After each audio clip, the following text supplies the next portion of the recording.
Hey everyone, today I'm talking about the third book in the Discworld series, which is Equal Rites by Terry Pratchett. You can read most of these, I would say, out of order.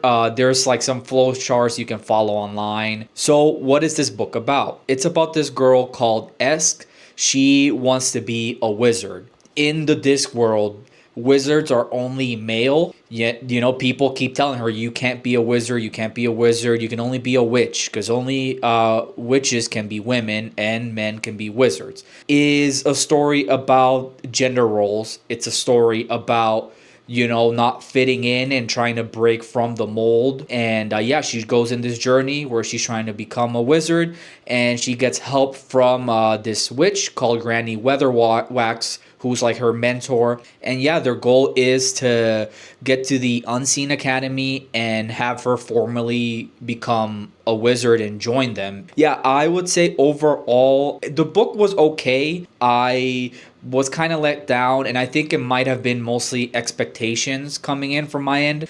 People will say, oh, the third one is where it really starts to pick up. I think the concept as a whole is S tier. This concept about witches, wizards, and like gender roles is very similar to me. I attribute it to a lot of like the really misogynistic stereotypes that are said about women in STEM. And so it feels like a really relevant topic.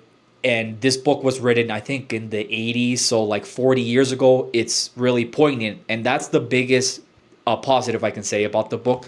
Concept S tier. Unfortunately, for me personally, I just feel like not enough was done with the concept. I feel like 80% of the book is set up for us to get to the academy and to get things rolling, and then the book just hits like a climax, and then it just ends suddenly in the last 20%. And I will say as a whole, the characters to me were not that interesting. The highlight for sure is Granny Weatherwax.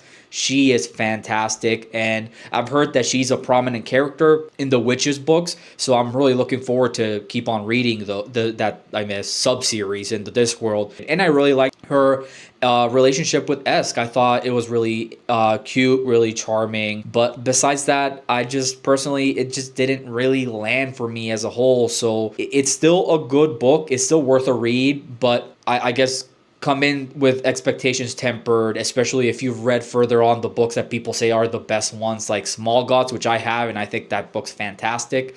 Or I've heard Guards is also great. Come in with tempered expectations, and you might enjoy it more than I did. I would rate this book 3 out of 5 stars.